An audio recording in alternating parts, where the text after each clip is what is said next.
اس ادارے کو دو عظیم بزرگوں سے نسبت حاصل ہے، ان کا ذکر خیر بھی آپ نے سماعت فرمایا۔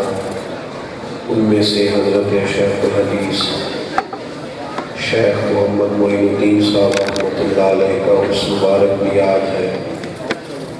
اللہ تعالیٰ ہر دو حضرات کی قبروں پر اپنی رحمتوں کا نزول فرمائے۔ اور یہ جو انہوں نے اپنے لیے صدقہ جاریہ چھوڑا ہے، اللہ تعالیٰ اس کو آپ نے سماعت کیا کہ ابھی انشاءاللہ تعالیٰ مقتدر علماء کے بیانات اور یہ سلسلہ محبت آگے بڑھے گا۔ یہاں اسٹیج پہ بھی جو لوگ بیٹھے ہیں ان میں بہت ساری قابل قدر اور قابل ذکر شخصیات جلوہ فراز ہیں۔ اللہ تعالیٰ ہم سب کو اپنے بزرگوں سے فیضیاب کرے۔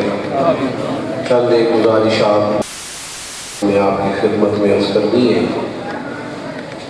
عرب کے اندر بہت سارے اندھیرے تھے، بہت ساری گمراہیاں تھیں۔ سب سے بڑا اندھیرا کفر کا تھا، شرک کا تھا۔ ایک عجیب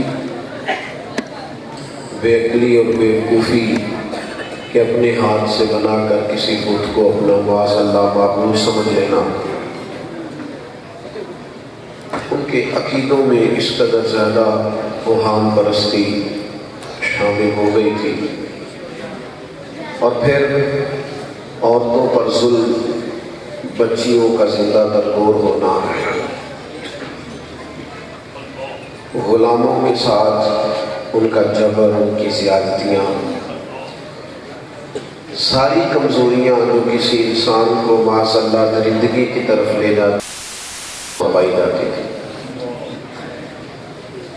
اور صدیاں بیت گئیں، حضرت عیسیٰ علیہ السلام کو آسمان پر تشریف لے جائے ہوئے صدیوں کے بعد آسمان کا زمین سے جو پہلا رابطہ ہوتا ہے، اللہ تعالیٰ کی لاریب اور آخری کتاب کا جو پہلا سبق نازل ہوتا ہے،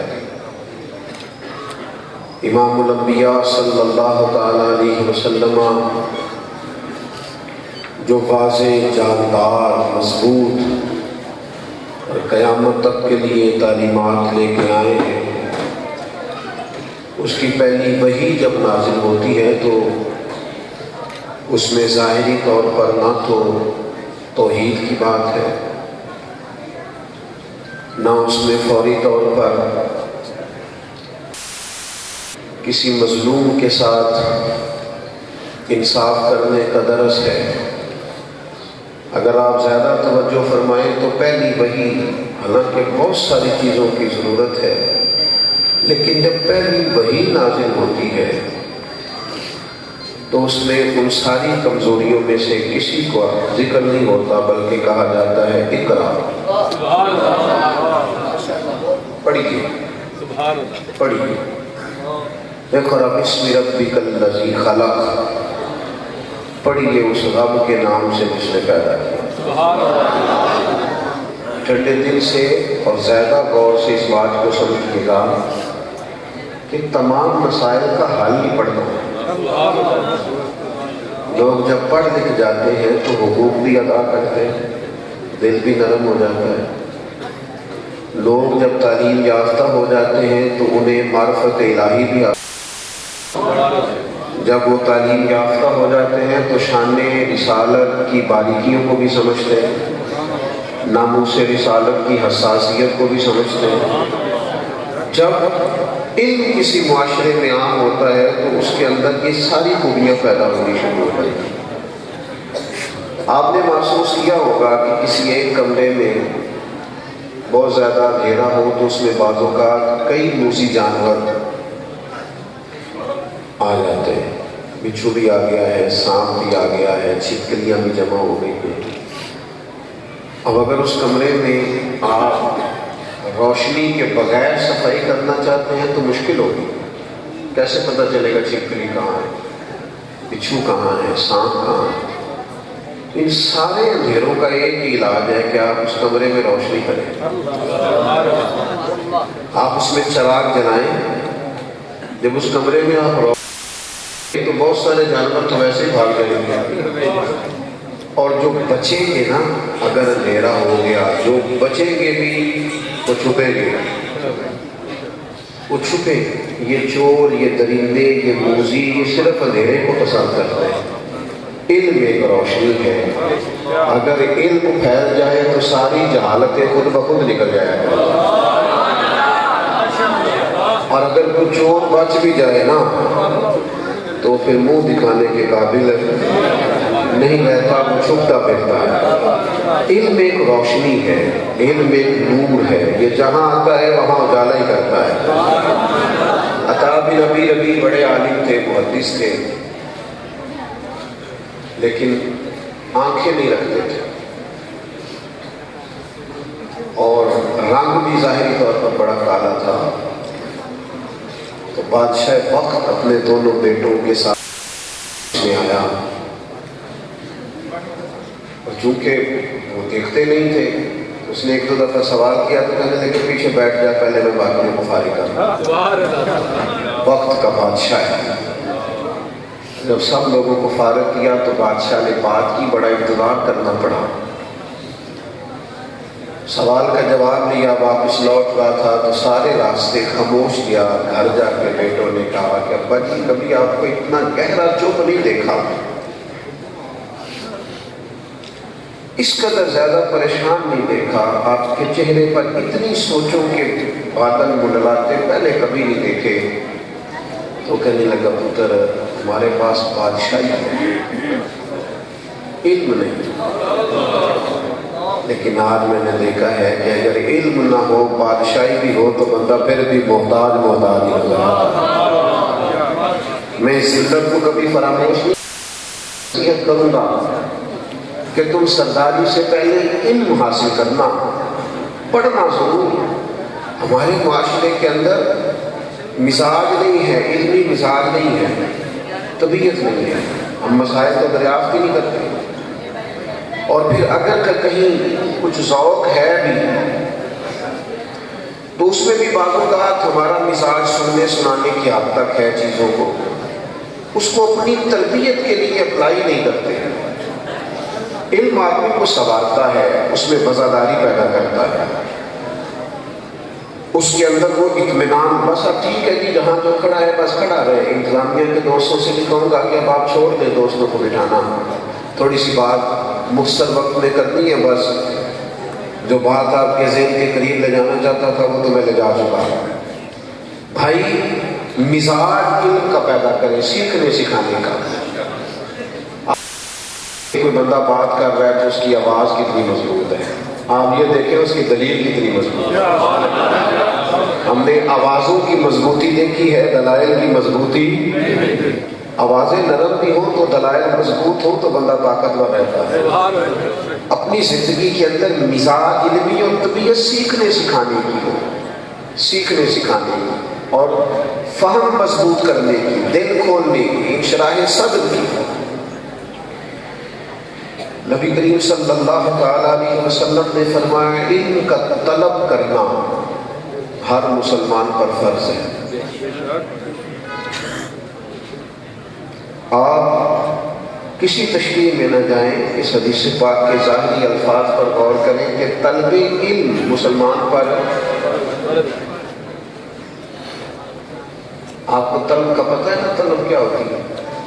مجھے پیاس لگ رہی ہے، پانی کی طلب ہو رہی ہے، مجھے بھوک لگ رہی ہے، روٹی کی۔ علم کا طلب کرنا یعنی وہ طلب کرے، وہ مانگے کہ مجھے یہ چاہیے۔ اس کے اندر اعلیٰ حضرت بریلوی رحمۃ اللہ علیہ کا پیر خانہ ہے ماہرہ شریف، وہاں کے بزرگ تھے سید آل حمزہ رحمۃ اللہ علیہ، اچھے میاں انہیں کہا جاتا تھا۔ ان کے پاس ایک صاحب آئے، تو بعض لوگ ایسے آتے ہیں کہ وہ آتے تو مسئلہ پوچھنے ہیں لیکن وہ اصل میں مسئلہ بتا کے چلے جاتے ہیں۔ ان کو سارا ہی پتہ ہوتا ہے، وہ سوال بھی قائم کرتے ہیں، جواب بھی دیتے ہیں، حکمت بھی بتاتے ہیں۔ میری طرح کا بندہ تو کئی دفعہ دیکھتے ہی رہ جاتا ہے، یار یہ سننے آیا تھا کہ سنانے آیا تھا۔ سارا کچھ بتا جاتا ہے۔ وہ بھی آئے تو انہوں نے لمبی لسٹ بیان کی، کہا جی میں کوئی درویش چاہتا ہوں، کوئی اللہ والا چاہتا ہوں، کوئی میری تربیت ہو جائے، بندہ ہی نہیں ملتا، بڑے حال خراب ہے، فتنہ فساد لالچ ہے، لوگوں ممبر و محراب خالی ہے۔ اس نے ساری داستان سرائی کر دی۔ تو درویش فرمانے لگے تو طلب پیدا کر، اللہ تعالیٰ تیرے لیے اسباب پیدا کر دے۔ کہنے لگا طلب بڑی ہے۔ اب اس نے طلب پر دلیلیں شروع کر دی۔ میں نے کہا نا کچھ لوگ ایسے ہوتے ہیں بیچارے کہ وہ ان سے کیا بات کی جائے، ان کو پہلے سارا پتہ ہوتا ہے، ساری خبر ہوتی ہے، سوالوں کا بھی، جوابوں کا بھی، حکمتوں کا بھی، پس منظر کا بھی۔ ایک صاحب میرے پاس آ کے کہنے لگے کہ وہ بندہ پتہ کہ میں مشہور ہویا، انہیں اینی کیتا، پھر انہیں اینی کیتا، پھر وہ فلانا بندہ مل گیا۔ میں ہنس پڑا، لگا کہ ہنسی بڑی معنی خیز ہے۔ تو میں کیا یہ اگر وہ ان کی مشہور ہویا ہوتا نا جی تو کہہ رہے ہیں تو پھر پتہ تینوں بھی سارا سی ہو تو نہیں جانا سی، کیونکہ اگر وہ اسی طرح ہوا کہہ رہا ہے تو پھر ہو تو نے بھی جانا تھا۔ یہ تو اللہ کا فضل ہوتا ہے، کبھی بندے کے خیال میں بھی نہیں ہوتا اللہ اس کے ساتھ ایسا معاملہ کرے گا۔ اللہ کی تقسیم پر بھی تو راضی رہنا چاہیے نا، اس نے جو جس کو دیا ہے، جو بہتر جانا ہے دے دیا ہے، لیکن ہمیں سارا پتہ ہوتا ہے۔ تو وہ کہنے لگا طلب بھی بڑی ہے۔ تو شیخ فرمانے لگے یار نہیں، تیرے اندر طلب نہیں پاتے۔ اس نے بھی دلیلیں شروع کر دی۔ تو حضرت فرمانے لگے چھوڑ، رات بڑی ہو گئی ہے، کھائے گا کیا؟ کہنے لگا مچھلی پسند کرتا ہوں۔ فرمایا اسے مچھلی کھلاؤ، سلانا اس طرح جس طرح میں کہوں۔ میں نے مچھلی ذرا اچھی پال کے کھلا دی کو 2-2.5 کلو، پھر دروازہ باہر سے بند کر دیا۔ پھر سحری کے وقت حضرت نے دروازہ کھولا تو گلے کو آیا، کہنے لگا پانی۔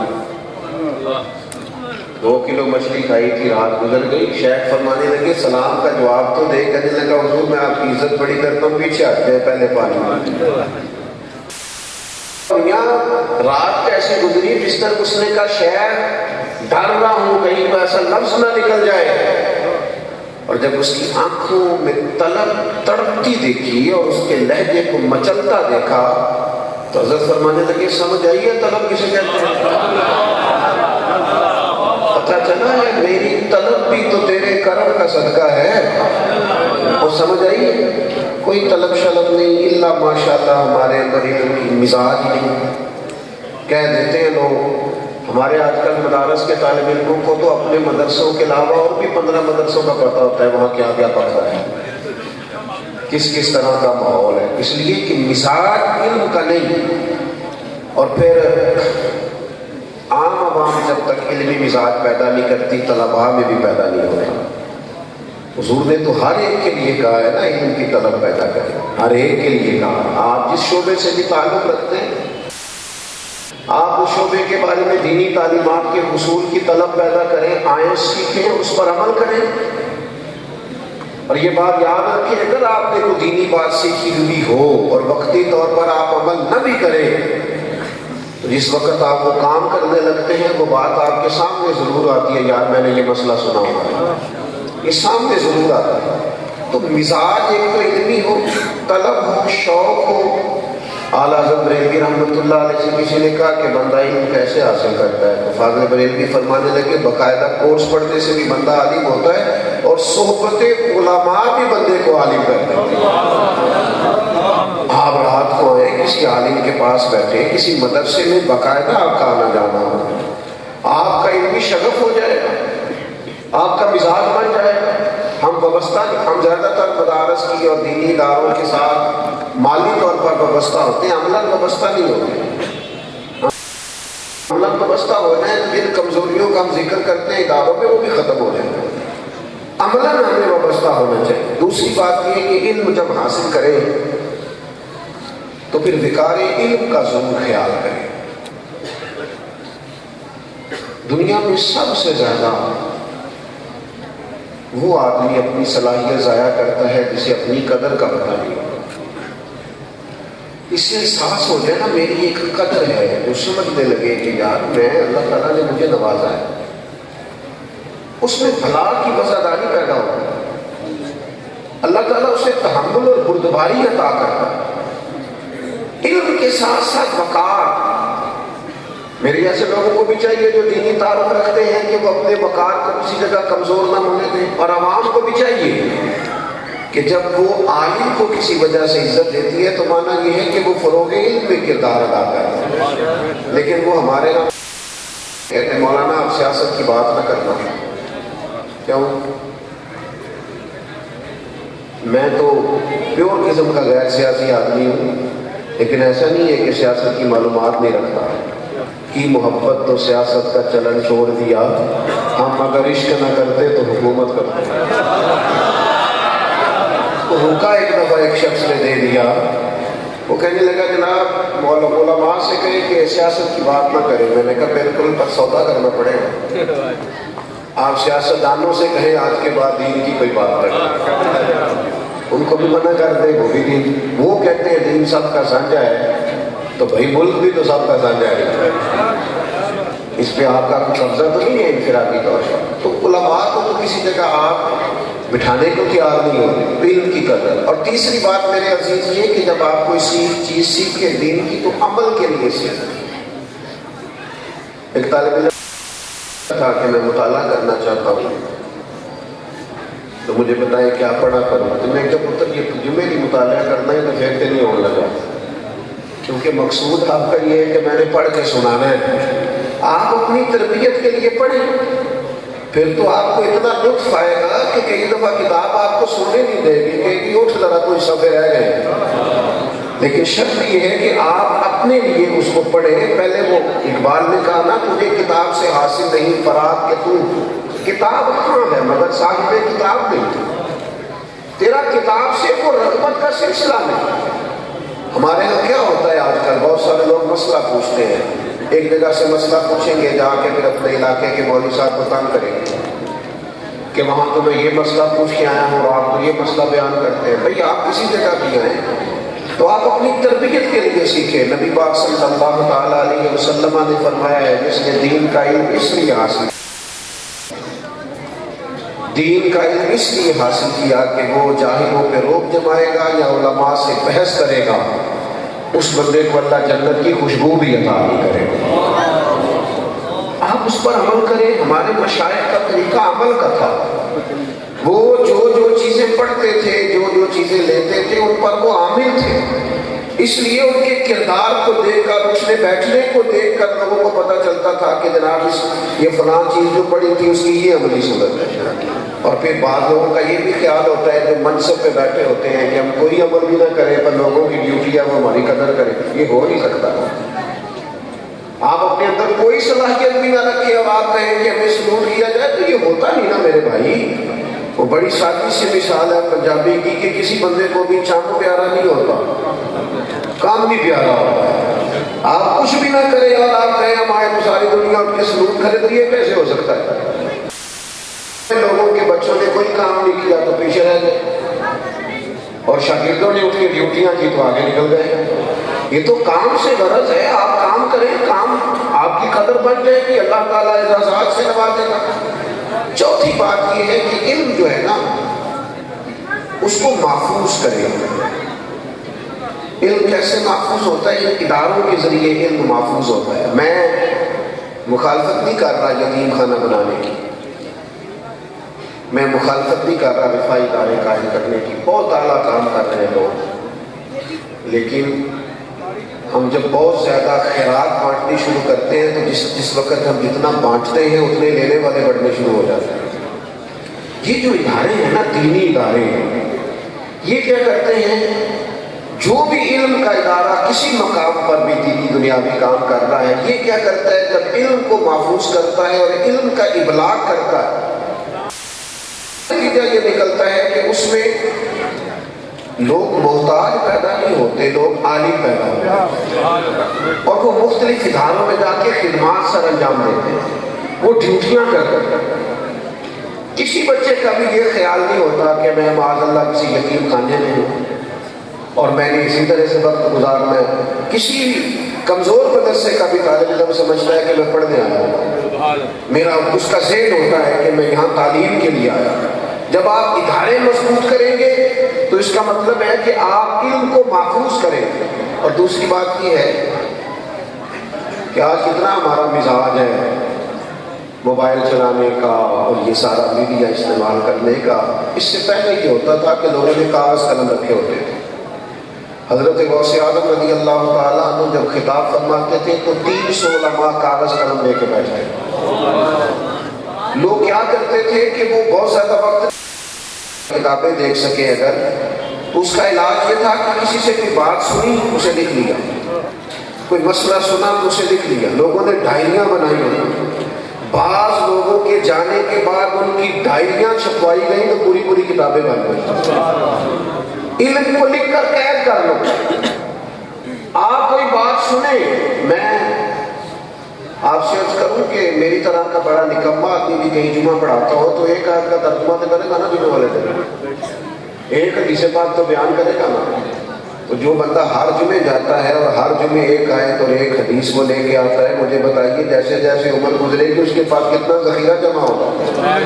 لیکن ہماری چونکہ طبیعت نہیں ہے، ہمارا مزاج نہیں ہے، ہم کو نقطہ سا سننا چاہتے ہیں، کوئی اچھا شعر، کوئی کانوں کی لذت، کوئی تھوڑی انوکھی سی بات، اسی پر ہی سارا وقت اپنا بتا دیتے ہیں۔ یہ چیزیں بری نہیں ہیں، حکمت پر مبنی ہو تو ٹھیک ہے۔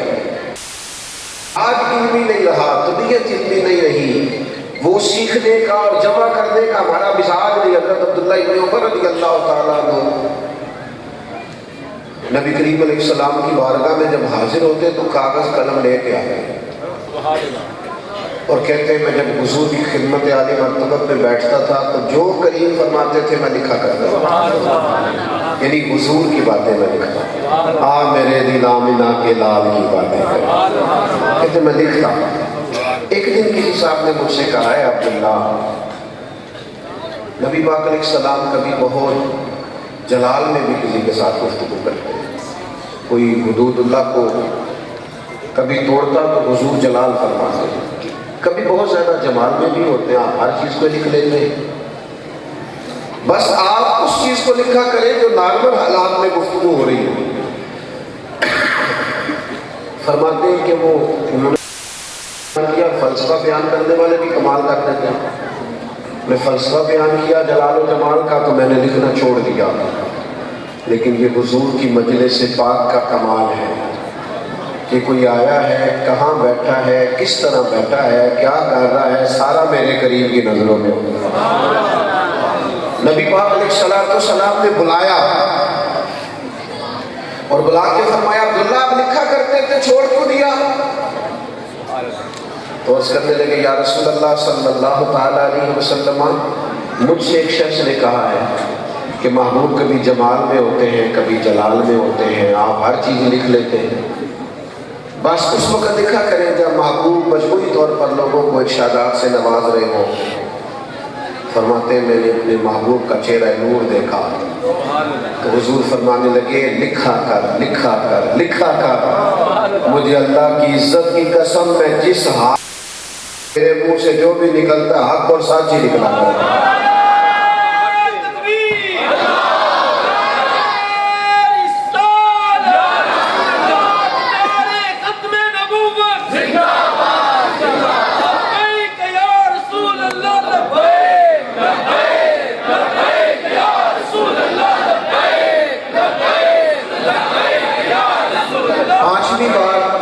خدمت میں عرض کرنی ہے وہ یہ ہے کہ علم کے ساتھ اپنے آپ کو سنواریں۔ بڑی سادی سی بات ہے، کسی جگہ دو بندوں کی بحث ہو جاتی ہے نا کسی مقام پہ بھی، تو جو آدمی جاہل ہوتا ہے نا ان پڑھ ہوتا ہے اس کو کبھی کوئی شخص نہیں ڈانٹتا، بلکہ جو پڑھا لکھا اور سیانا ہوتا ہے اس کو لوگ کہتے ہیں یار تم تو سیانا بیان ہے۔ معنی کیا ہے کہ جو سمجھدار لوگ ہوتے ہیں، عالم لوگ ہوتے ہیں، ان کی بہرحال ذمہ داری بھی زیادہ ہوتی ہے۔ اگر مولا اللہ تعالیٰ وجہ کریم فرمایا کرتے تھے پتہ ہے عقل کی زکوٰۃ کیا ہے؟ حضور کیا فرمایا جاہلوں سے گزارا کرتا، یہ عقل کی زکوٰۃ ہے۔ آپ یہ دیکھیں کہ آپ کا ان پڑھ آدمی کے ساتھ اگر کبھی گفتگو ہوتی ہے تو پھر آپ نے کرنا کیا؟ میں اور آپ جس دور میں رہ رہے ہیں یہاں لوگوں کو جاہل کہہ کے جان چھڑانے کا رواج ہے، چھوڑے جی جاہل ہیں جی یہ تو جان چھڑانے والی بات ہے۔ میں جنازہ پڑھانے کھڑا ہوتا ہوں تو تقریر کرتا ہوں، وہ جناب لوگوں کو دعائے قنوت نہیں آتی، نماز جنازہ نہیں آتی، فلاں چیز، تو جان چھڑانے والی بات ہے۔ تو مجھے اگر کوئی میرا محلے کا نمازی اٹھ کے کہے مولانا آپ تو ادھر ہوتے ہی نہیں، آپ مہربانی کریں نا عشاء کے بعد کلاس لگائیں تاکہ ہم جنازہ سیکھنے آیا کریں، اس کا کیا جواب ہے میرے پاس؟ سوال یہ ہے کہ یہ جہالت جہالت جہالت کا رونا رونا تو آسان ہے، لیکن بتائیے کہ ہمارا کردار کیا ہے؟ جاہلوں کو جاہل کہہ کے جان چھڑانا آسان ہے، لیکن جاہلوں کو عالم بنانا یہ مدینے والے محبوب کا طریقہ ہے۔ ان کے اندر علم کی جستجو پیدا کرنا، شوق پیدا کرنا، یہ طریقہ ہے۔ تو فروغ علم میں اپنا کردار ادا کریں۔ آپ کس طرح کسی ادارے سے وابستہ ہو سکتے ہیں، کس طرح علم میں آپ کا حصہ ڈال سکتا ہے، اس میں پیچھے نہ رہیں، آگے بڑھیں۔ اور سب سے زیادہ ضروری کام یہ ہے کہ علماء اور طلباء کی حوصلہ افزائی کریں۔ آپ بچوں سے پوچھتے ہیں کہ حافظ بن رہے ہو، تو پھر حافظ بننے کے بعد کام کیا کرو گے؟ تو میرا کئی دفعہ اس بندے سے پوچھنے کو دل کرتا ہے کہ بھلا آپ کیا کام کرتے ہیں؟ خدا کے بندے آپ کیا بات کر رہے ہیں؟ یہ باقاعدہ ایک شعبہ نہیں ہے ممبر و محراب، یہ باقاعدہ ضرورت نہیں ہے قوم ملت۔ آپ نے کبھی کسی ٹیچر سے پوچھا ہے پڑھانے والے کہ جناب آپ استاد ہیں تو آپ کام کیا کرتے ہیں؟ پوچھے ان سے۔ آپ مجھ سے یہ سوال کر سکتے ہیں کہ جناب ٹھیک ہے آپ صبح سے لے کر 2 بجے تک اسکول میں ہوتے ہیں تو پھر کام کیا کرتے ہیں؟ وہ ایک دفعہ ایک صاحب ایک عالم کا انٹرویو لے رہے تھے تو ان سے پوچھنے لگے آپ کی تعلیم کیا ہے؟ وہ کہنے لگے میں مدرسے نظامی کیا۔ کہتے نہیں پڑھے گی نا۔ تو مولانا چپ کر گئے۔ میں کہ کہا تو میرا نام گھر کا، آپ نے کیا پڑھا ہے؟ کہنے لگا جی BA۔ میں نے کہا سیپلیاں کتنی آئی؟ آپ نے 3 دفعہ امتحان دے کے BA کیا ہے اور آپ پڑھے لکھے ہیں، اور جس شخص نے 8 سال بیٹھ کے فلسفہ دیکھا ہے، منطق دیکھی ہے، صرف نحو بدیع تفسیر حدیث اور اصول دیکھے ہیں، آپ اس سے سوال کرتے ہیں پڑھا ہوگا کتنا ہے؟ یہ تو میدان لگے گا آنے والے وقت میں۔ ہاں جانے والے وقت میں میدان لگے گا، سب سے زیادہ کریں گے۔ یہ بڑی جلدی وقت آنے والا ہے، سب سے زیادہ PhD مدارس کے بچے ہوں گے، اور انشاءاللہ یہی چراغ جلے گا تو روشنی ہوگی۔ اور ہمارے بچے جب گئے ہیں یونیورسٹیز کے اندر، باقی اللہ کے فضل سے پیچھے رہ گئے، مدارس کے بچے آگے نکلے۔ اللہ یہ تو کیا علماء بیٹھے ہیں، میں کوئی ایسی بات نہیں کرنا چاہتا کہ تو ویسے ہی بار جگہ مدرسے والوں نے دبا کے رکھا ہوتا ہے نا بچوں سے۔ ایک صاحب مجھے بھی آگے کہنے لگے وہ بچے مدرسے سے برگر کھا رہے سن۔ میں کہا تو سر کدے نہیں کھاتا، ان کو منع ہے، آپ کیوں دباتے ہیں؟ ان کو آپ انوکھا سمجھتے ہیں؟ ہمارے بچے تو اللہ کے فضل سے کبھی شرارت کریں تو بڑی بڑی لکھی کرتے ہیں، سیانی کرتے ہیں، پکڑی نہیں۔ میں ایک دفعہ رات کو آیا تو ایک کمرے سے شور کی آواز آ رہی تھی مدرسے کی، میں بڑا پریشان ہوا۔ میں نے کہا اس وقت رات کو یہ 2 بجے جا رہے ہیں، تو میں چلا گیا، جا کے میں نے اس کمرے کا دروازہ کھولا، پھر میں نے پورا ہی زور لگایا کہ کون بول، لیکن کوئی نہیں بولا۔ میں نے وہ ساری باتیں کی، پیار بھی کیا، اور جو تڑی چھڑی لگا سکتا تھا وہ بھی لگائی، لیکن خراٹوں کی آواز ہی آئی۔ وہ بچہ مجھے ساتھ والا کہنے لگا آپ کیا کرنا ہے؟ میں کیا صحیح سجدہ صاف کرنا ہے، ہنسنے کو نہیں بات سنا رہا، سمجھا رہا ہوں۔ یہ تو بڑے سنجیدہ ایک دوسرے کی بھی شکایت نہیں لاتے، اس نے کیا تھا۔ عرض یہ ہے کہ علم کو سپورٹ کریں۔ آخری گزارش میری آپ حضرات سے یہ ہے، اس پر آپ نے بہت زیادہ توجہ دینی ہے کہ بڑوں سے میری گزارش ہے، ایک تو یہ کہ اپنے بچوں کے اندر علم کا مزاج پیدا کریں، اور یہ بات طے ہو گئی ہے، میں تو چھوٹا آدمی ہوں، بڑی بات کر نہیں سکتا، یہ طے ہو گئی ہے کہ عالم جس جگہ بھی ہوتا ہے اس کی قدر ہونا شروع ہو جاتا ہے، پتہ چل جاتا ہے، وہ سجادگان ہوں، کوئی ہوں، بڑے بڑے پیران نظام ہوں، بڑے بڑے لوگ ہوں، ہم نے کہ عالم جہاں بھی بیٹھا ہوتا ہے اس کی قدر ہوتی ہے۔ یہ درویش ہی تھے نا حضرت مولانا محمد شفیع صاحب، یہ سادہ ہی تھے نا حضرت مولانا محمد معین الدین صاحب، یہاں بڑے نورانی لوگ بیٹھے ہیں، لیکن میں نے آتے ہی پوچھا ہے ان سے کہ حضرت مولانا محمد رفیق صاحب کی بلا کہاں ہے؟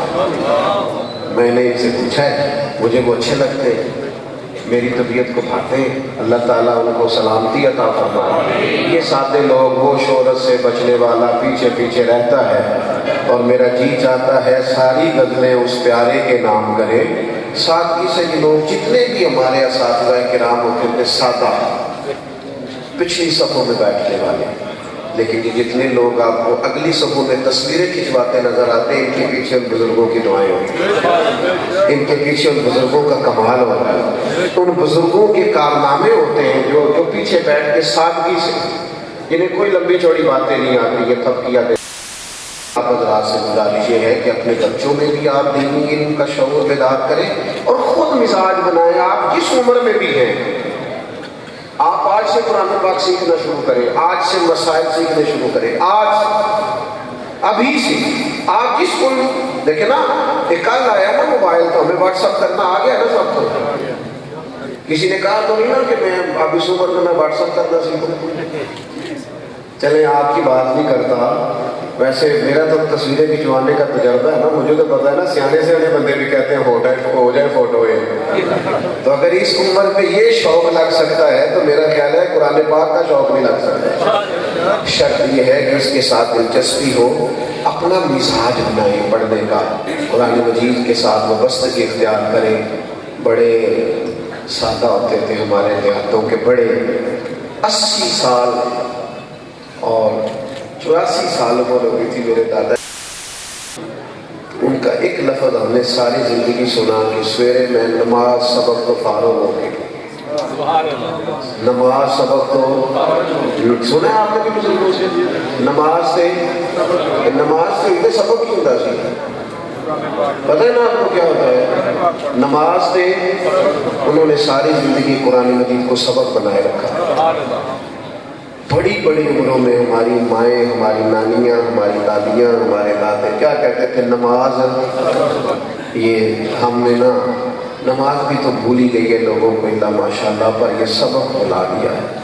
یہ قرآن پاک کا سبق نہ بھولنا، یہ تو ہمارے ساتھی بزرگوں نے بھی ہمیں وراثتوں میں دیا ہے کہ نماز سبق تو فارغ ہو کے میں نکل پاؤں گا، پھر میں نماز سبق تو فارغ ہو کے نکل پہ آؤں، پھر بعد نماز سبق تو ویلے ہو کے میں کم، تو یہ نماز سبق تو ہماری گڈی میں شامل ہے، اسے کبھی بھی بھولے نہ۔